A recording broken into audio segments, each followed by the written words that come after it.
I am multidisciplinary. As a scientist, I've been a crew commander for a NASA Mars simulation last year.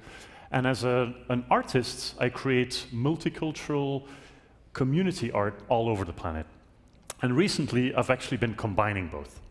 But let me first talk a little more about that NASA mission. This is the High Seas program. High Seas is a NASA-funded planetary surface analog on the Mauna Loa volcano in Hawaii. And it's a research program that is specifically designed to study the effects of long-term isolation of small crews. I lived in this dome for 4 months with a crew of 6. Very interesting experience, of course. We did all kinds of research.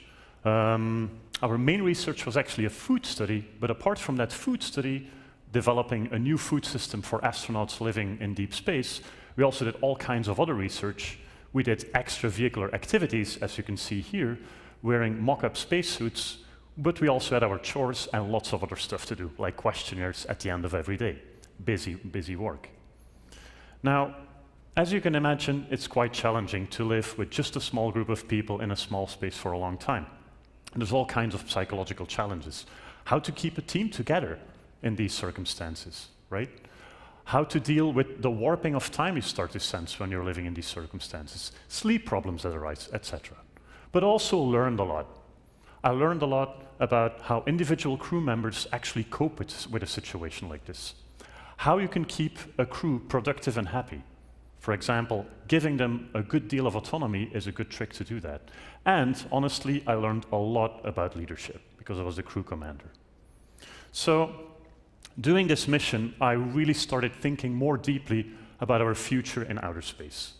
We will venture into outer space and we'll start inhabiting outer space. I have no doubt about it. It might take 50 years or it might take 500 years, but you know, it's going to happen nevertheless.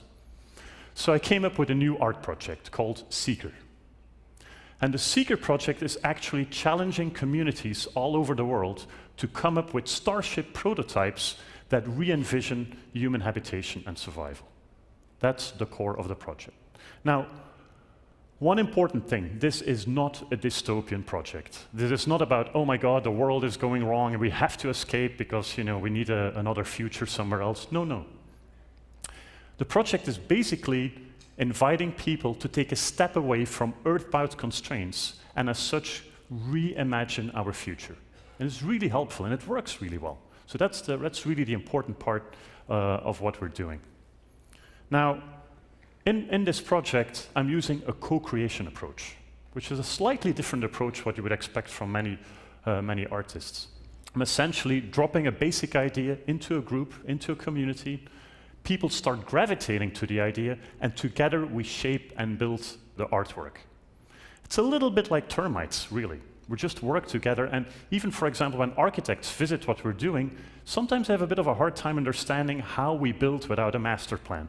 But we always come up with these fantastic large-scale sculptures that actually we can also inhabit.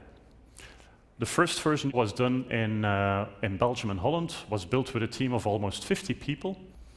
This is the second iteration of that same project, but in Slovenia, in a different country.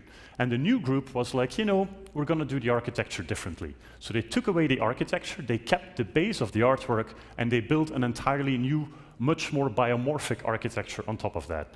And that's another crucial part of the project. It's an evolving artwork, evolving architecture.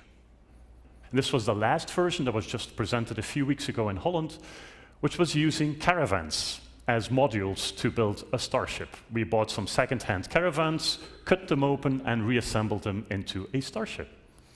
Now, when we're thinking about starships, we're not just approaching it as a technological challenge. We're really looking at it as a combination of 3 systems: ecology, people, and technology.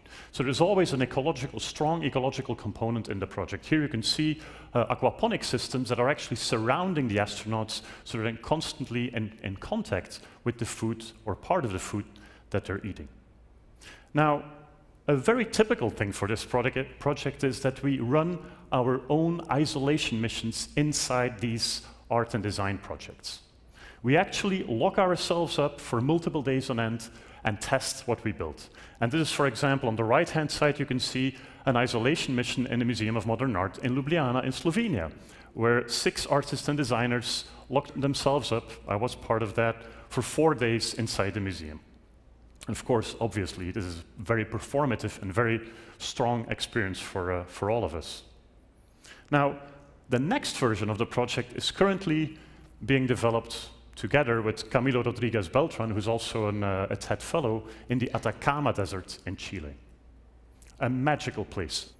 First of all, it's really considered a Mars analog. It really does look like Mars in certain locations and has been used by NASA to test equipment. And it has a long history of being connected to space through observations of the stars. It's now home to ALMA, this large telescope that's being developed there. But also, it's the driest location on the planet. And that makes it extremely interesting to build our project, because suddenly sustainability is something we have to explore fully. We have no other option. So I'm very curious to see what's going to happen.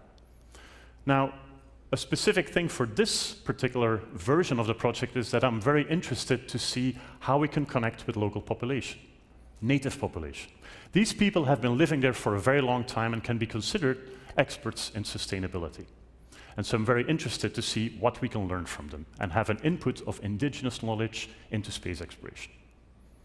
So we're trying to redefine how we look at our future in outer space by exploring integration of biology, technology, and people, by using a co-creation approach, and by using and exploring local traditions and to see how we can learn from the past and integrate that into our deep future. Thank you.